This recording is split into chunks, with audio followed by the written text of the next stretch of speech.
And then we get this line towards the end, which there's just a couple of words really stood out. It's just something about get your money from a trust fund. I'm thinking, yes, that must be entitled. Yeah.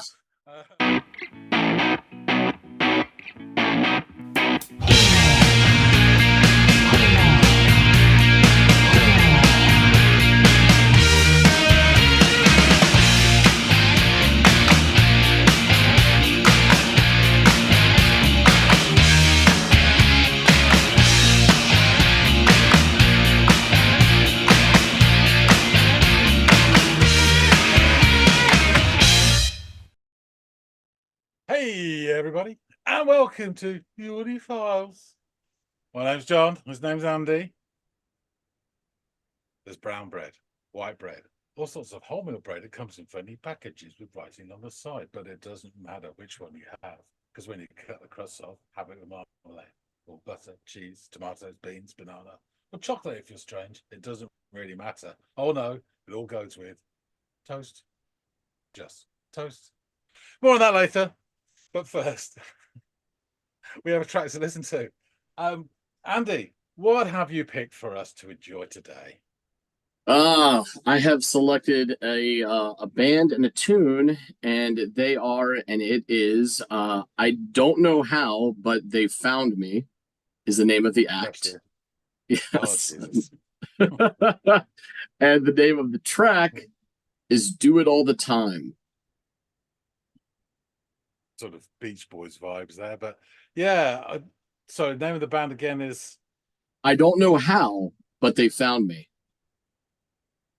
really t-shirt friendly. Yeah. Yeah, it's going to be very thumbnail friendly too when I have to drum up this. Yeah, of course.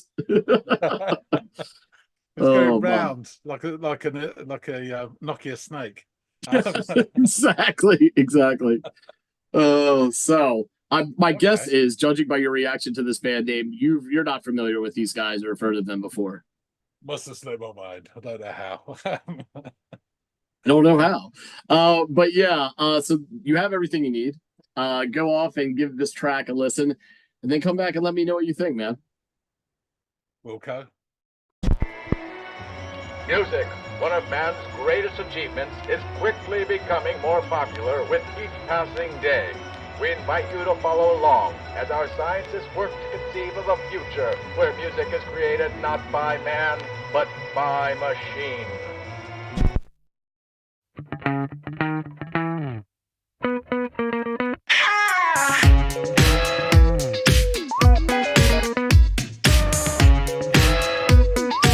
We're taking over the world, one kiss at a time, and then I'm taking you gold, and I'm making it mine. No reason why I'm only doing anything I want to do, because I do it all the time. There's a lot to take in here. Least of all musically. So I like the sort of cod science beginning that was clearly trying to look really old. I guess they're building some sort of legend behind this. Yeah, it comes in with this very retro sound, 80s American new wave. And there's some really nice touches. Yeah, I really liked his microphone and the name tags. And immediately you're getting visually sort of sense of loads of things actually. It's like they're taking from lots of different things. A bit of craft work, obviously. Again, a bit of Franz Ferdinand as well. And even some of that sort of same family of quirkiness as something like Devo, or they might be Giants, but they're probably a bit more batshit and organically crazy. This feels quite studied, quirky, rather than sort of just naturally a bit odd. But you know, it's good enough. I like the bass and then the synth bass as well. Interesting, fun noise. I question the word fun, but you know, definitely noise. The annotations are almost like Wes Anderson, which is really cool. So the video is really interesting as well. Um, but the sort of bass line's really hooky. And then I'm shoving in bits like the female vocals. It's very well put together. Um, yeah, let's see how it goes. We're taking over the world. A little victim's crime, and we're all taking your innocence. I'll be corrupting your mind. No need to cry, I'm only doing anything I want to do because I do it all the time. We're so young, but we're probably gonna die. It's so fun, we're so good at telling lies. It looks so good and we never even try. Get your money from a trust fund, do it all the time.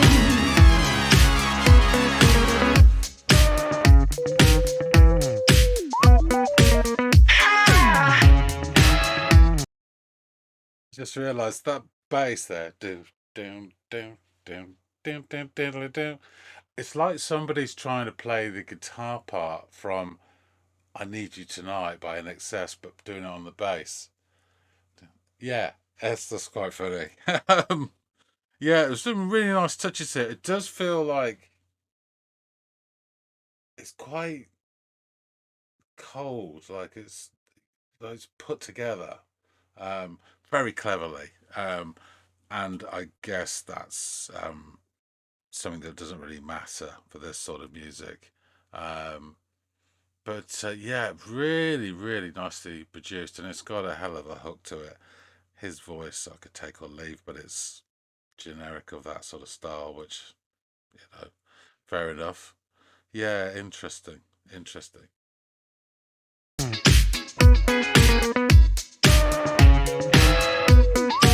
We're taking over the world, one kiss at a time, and then I'm taking your girl, and I'm making her mine. I'm making her mine. No reason why, I'm only doing anything I want to do. We're so young, but we're probably gonna die. It's so fun, we're so good at telling lies. It looks so good and we never even try. Don't wanna do it, but I'll do it 'cause I do it all the time. We're so young, but we're probably gonna die. It's so fun, we're so good at telling lies. It looks so good and we never even try. Get your money from a trust fund, do it all the time.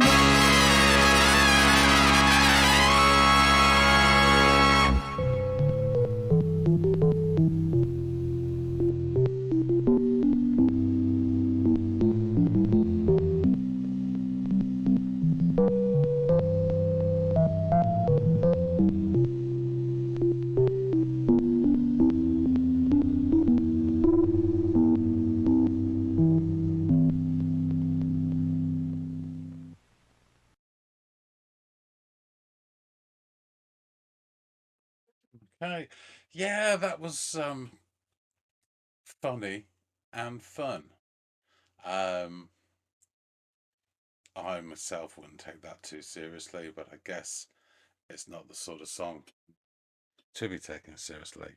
Um, yeah, really quite simple. You know, you basically got a bass line, which they then added some drums to, and then put sort of loads of shit in to build it up and down. It almost feels like it's been done by graphs, you know, and channels. Right, put this in here, put this in here, slot it in. Um, really cleverly done, though. yeah, I enjoyed this. There's some lyrics I was going to do all the time. I sung that quite a bit, but I heard something about victimless crime, and then I must have only caught it at the end. He might have said it before, but he said something about a trust fund as well. So I guess he's taking the piss out of rich and entitled people. Um, and there's something about I'm going to do it again because I do it all the time. Just yeah, entitlement, I guess. Um, no consequences to your actions. That's the kind of thing vibe I'm getting from it. So yeah, fair enough. Yeah, this was fun. And it did have a really nice hooky groove to it.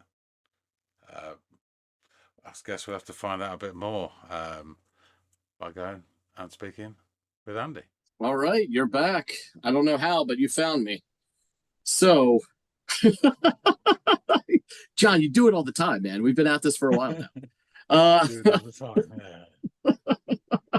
So what did you make of The this hits track, keep man? coming.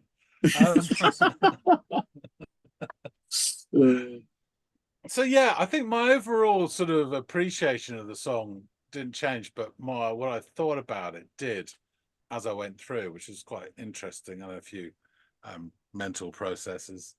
Uh, but yeah, so okay, so I'd say overall before we begin that this is a feast for the eyes as well as the ears. Mm. There's lots of little bits and Easter eggs and things like that, both musically and visually in this. The reference points that I took as reference points, whether they are or not, I don't know, but I guess they are, because it seems like a lot of work has been put into this. So starts off with this COD scientific intro film, which gave me flashbacks of the Dharma initiative in Lost. It's that same feel, which, no matter what you try and do, it still looks like something that's just been buggered with to try and look old when it isn't. But I like that vibe. It's funny. Yeah. And then we get to the song and cue funky bass lick and fun noise. Now, the term fun is debatable, but, it's a noise. And it's within the overall acoustic mise en scène of this piece, so fair enough. Yeah.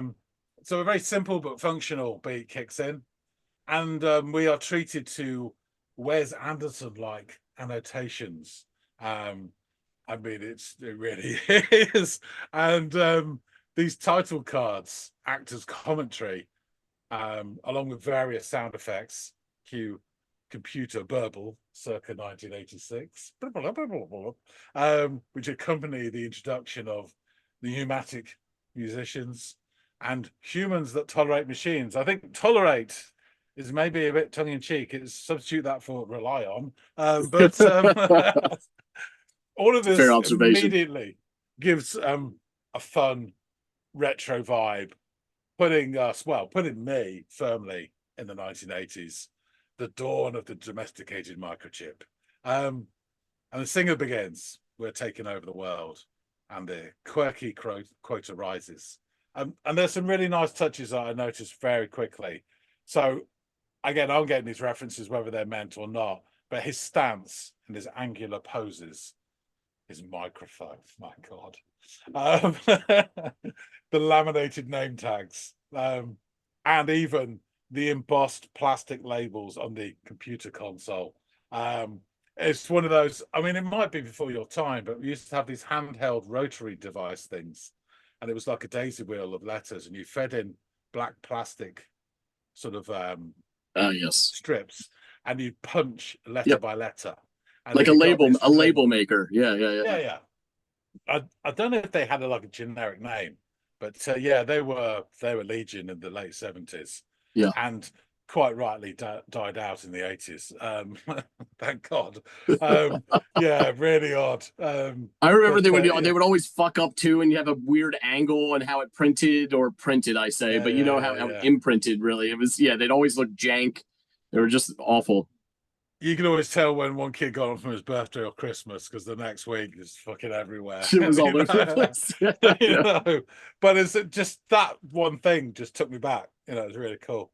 So yeah, it was giving me lots of different vibes though, the overall feel of this. So new wave, but American new wave. And I was thinking about this. There is definitely a difference between American and British new wave. And the same with the post-punk as well. And quite rightly, each country has its own identity and so its own different slight sound. This felt American new wave. And so, but there was also, in terms of the visuals as well as the music, you have a dash of Kraftwerk. I got a splash of Franz Ferdinand.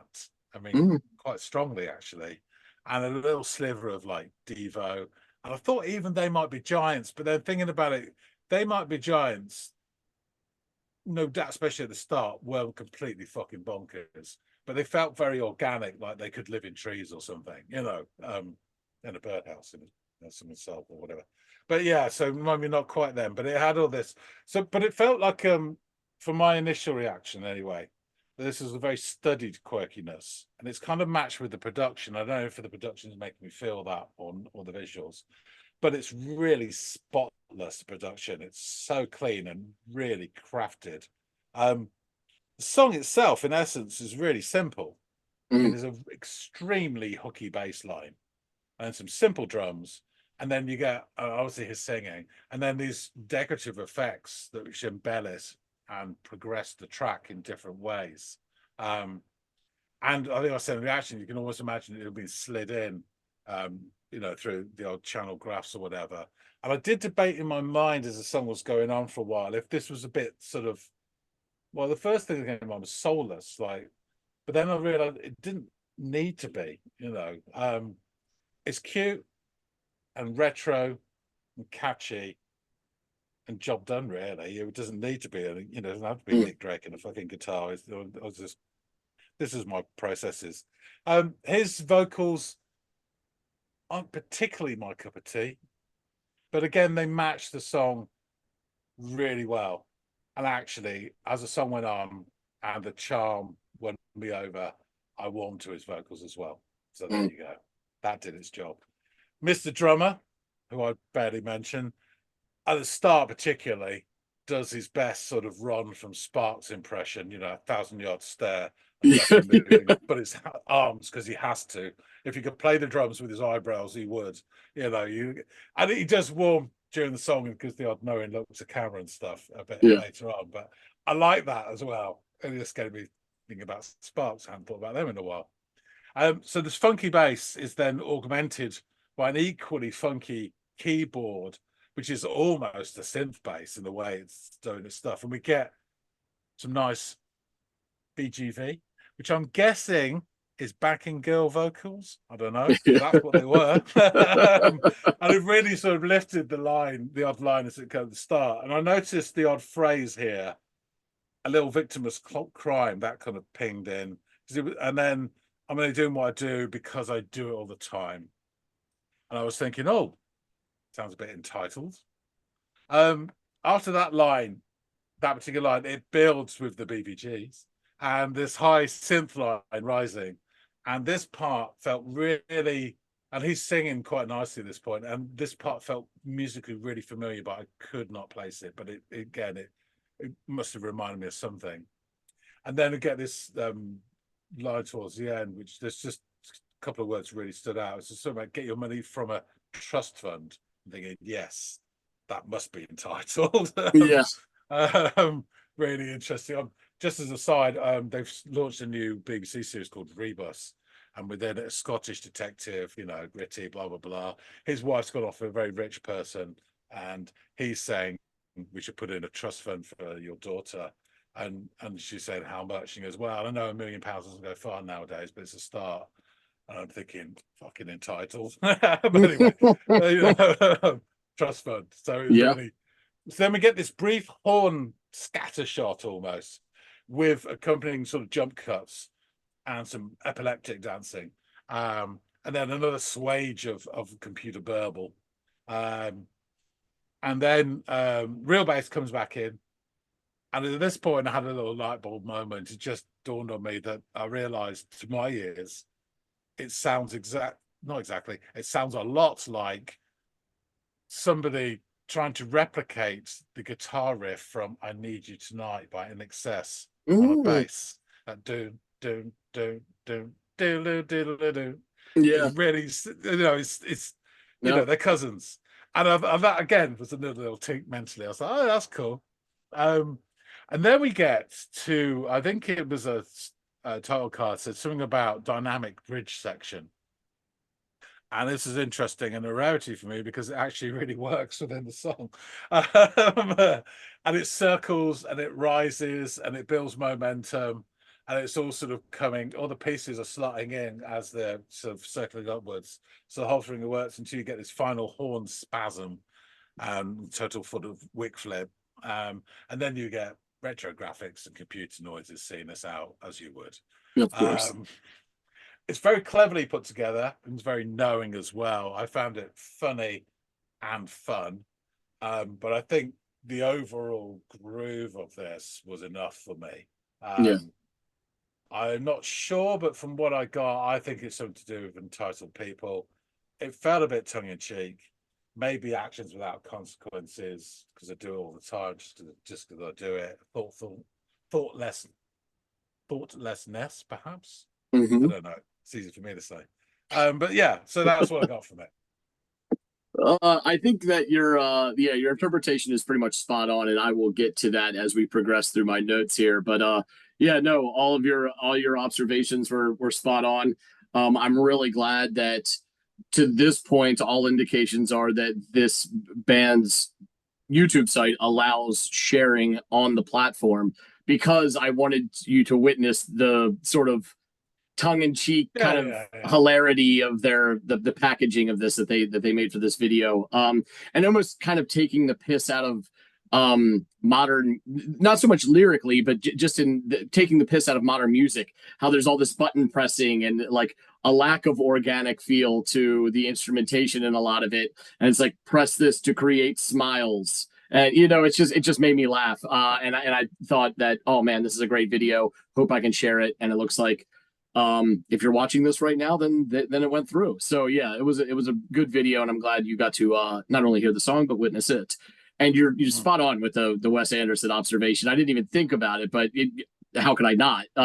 It screams of it. It's so indie nerd, which is exactly how he packages everything. Homemade as well. The way the rest of the cut, it's really for sure. So yeah, I don't know how, but they found me. They are an American indie. Well, at this point, they're an American indie pop solo project based in Salt Lake City, Utah, as well as Los Angeles some of the time. They are fronted by lead vocalist and bassist Dallin Weeks. It was originally formed as a musical duo in 2016, consisting of Weeks and drummer Ryan Seaman, who you saw in the video for this, which suggests around when this came out. They were former bandmates in a Salt Lake City band called the Brobecks, and Seaman, the drummer, left in 2023. So this is obviously before 2023. Before signing with Fearless Records, the duo was described as the hottest unsigned band in the world on the cover of Rock Sound in March 2018. Weeks and Seaman began secretly performing in small venues from late 2016 to mid 2017. They debuted at Emo Night Los Angeles, Los Angeles' 2-year anniversary event on December 6, 2016. After the show, different sources wrote about this new side project by Weeks and Seaman and confirmed the band name. Even when confronted with photos and videos taken at the shows, Weeks and Seaman denied the whole project for months. Weeks later stated that they did not want to exploit his or Seaman's name recognition and association with the well-known bands that they had played in until that point. Now, Seaman was the drummer for Falling in Reverse, which is a band here in the States, and Weeks was actually the bass player for some time for a band called Panic at the Disco, and I'm not sure, I think we've talked about them from time to time. So I guess they didn't want to, they wanted the sort of groundswell behind them to be a bit more organic, and not rely on obviously their name recognition from these other bands. So Seaman would depart his band Falling in Reverse in May 2017, followed by Weeks leaving Panic at the Disco in December. The duo teased the release of their first song, Modern Day Kane, one day prior with a post on their Instagram account. And on on August 18th, 2017, the full song was self-released on iTunes and Spotify and followed up with a music video on the same day. The single reached number 8 on the top on the top 10 alternative music charts and on iTunes the day of the release. The duo's second single, Choke, was released October 26, 2017, and the single peaked at number 7 on the iTunes Top 100 alternative music charts. The band, so they really hit the ground running, obviously. The band went on a few short tours between July and December of 2017, playing shows in Utah, California, and neighboring states, as well as one show in New York City. They also performed as the opening act for the Aquabats and Dashboard Confessional during this time. And on March 14th, 2018, they released the song Nobody Likes the Opening Band as a free download on their website, accompanied with a music video. It's pretty ironic and tongue-in-cheek as well, because they were the opening bands on all the tours that they were on at this time. So on March 28th, it was announced that the band would perform at the Reading and Leeds Festival that year. On August 24th, 2018, the duo re-released Choke alongside a new single titled Do It All the Time as a double A-side single via Fearless Records. In October, the duo announced their debut EP entitled 1981 Extended Play with a release date of November 9th. And this song that you just listened to featured on that EP. Upon its release, the EP topped the U.S. Billboard Heatseekers chart, and in March 2019, the duo announced a headlining tour consisting of 17 stops across North America, as well as music festivals that year. The duo would go on to release the first full-length album, Razzmatazz, on October 23rd, 2020. The album was really well received and garnered positive reviews from music critics. On Metacritic, the album has an average score of 84, which indicates universal acclaim. DIY described the album as melding together 80s synths, Baroque piano, and pithy self-deprecating choruses, while adding that it is fun, flamboyant, and entirely of its time. The line of Best Fit praised frontman Dallin Weekes' lyricism in songs Mad IQs and Cluster Hug, as well as his bass guitar work in Sugar Pills and New Invention. They would release a deluxe version of the album, which included 7 additional tracks, one of which was a very interesting cover of Boys Don't Cry by The Cure. On October 5th, 2023, they announced their sophomore album, Gloom Division, which was subsequently released on the 23rd of February in 2024. And was also received which was also really well received and got a lot of glowing reviews. And was their first album as just the solo project, I believe. I don't think Seaman featured on that album. Their style has mainly been described as indie pop. Weekes has also described their musical sound as indie pop, as well as hipster nonsense and glam wham. The band has also been described as new wave, alternative, electric rock, electro-pop rock, and pop rock influenced mix of 60s garage, 70s glam, 80s new wave, and the early days of Britpop. Among other, Weekes has named Mark Bolan, David Bowie, Oingo Boingo, Elvis Costello, the Ink Spots, and Joe Jackson as musical influences on their band's sound. So good stuff. Yeah, I thought you might say that. So let's jump into these lyrics. We start with an emphatic ha. We're taking over the world, one kiss at a time. And then I'm taking your girl and I'm making her mine. No reason why, I'm only doing anything I want to do because I do it all the time. We're taking over the world, a little victimless crime. And when I'm taking your innocence, I'll be corrupting your mind. No need to cry. I'm only doing anything I want to do because I do it all the time. Do it all the time. Now we're so young, but we're probably gonna die. And that line just makes me laugh. Like probably, like we're all gonna die. It's so fun. We're so good at selling lies. We look so good, and we never even try. Get your money from a trust fund. Do it all the time. Ha. We're taking over the world one kiss at a time, and then I'm taking your girl and I'm making her mine. I'm making her mine. No reason why. I'm only doing anything I want to do do it all the time. Now we're so young, but we're probably going to die, and it's so fun. We're so good at selling lies.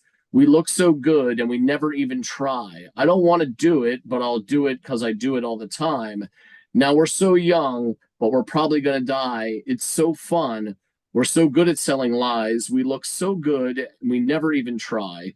Get your money from a trust fund. Do it all the time. So, College Media Network would write of the track off the 1981 EP "Do It All the Time" is they would say it is probably the most 1981 sounding track on the album. The groove of vintage synthesizers and the funk guitar recall multitudes of one-hit wonder 80s songs. I don't know how, but they found me weave nostalgia and modern alternative pop almost effortlessly, and this track is clearly an example. Weeks would say of the song, it's meant to disparage the whole do what thou wilt philosophy that seems to be so popular in music today. This is probably the most sarcastic song I've ever written. Weeks is singing from the perspective of a destructive, hokey upperclassman in Do It All the Time. The track is presented from the POV of a trust fund brat singing and selling lyrical cliches he knows are harmful and full of lies. Yeah, I think it also there's this horrible fucking turn of phrase that existed 2010 to 2016-ish over here, YOLO, which is like an acronym for you only live once. And every youngster in pop culture was saying it at the time. And it was just so annoying. And I think that this is a piss take kind of on that mentality, injected with a little bit of, again, this upperclassmanship as well, but just kind of making fun of people for doing whatever they want whenever they want because they think that there'll be no repercussions or that, you know, that perhaps they won't die, kind of mentality to their actions. And I think he's just making fun of that. And I kudos to him for doing that because that shit was annoying to me too at the time. So yeah, and reality normally comes into focus in the form of a windshield or something like that. You know, and that's when it all comes crashing down. Yeah, exactly. Exactly. But yeah, I thought you and I have similar sensibilities enough to where I thought you would enjoy the humor behind all of this. And I say behind, it was pretty overt, but yeah, I'm glad that you enjoyed it and actually picked out some things that I hadn't. The In Excess thing, oh my God, you're so goddamn spot on about that. And I hadn't even correlated the bass line to this, to the guitar line from that. But it is, you're right. They're kissing cousins. That's how close they are. Yeah. And of course the Wes Anderson thing, which you noted, and I was like gobsmacked by, of course. So yeah, thank you so much for giving this a listen, guys out there in the listening audience. Let us know what you thought of this track and this band. If there's anything else that we should check out. There's so many bands that you could hear in this sound, that if you caught any that we didn't happen to mention on here, please feel free to drop it in the comment section below. We love hearing from you guys. Also, if you're new here, think about liking, sharing, and subscribing. We really could use the help. We're trying to grow the channel, and we cannot do that without you, and we really, really do appreciate that. And all that out of the way, hopefully John and I will see all y'all in growing numbers in the next installment of the Audiophiles. See you later, guys.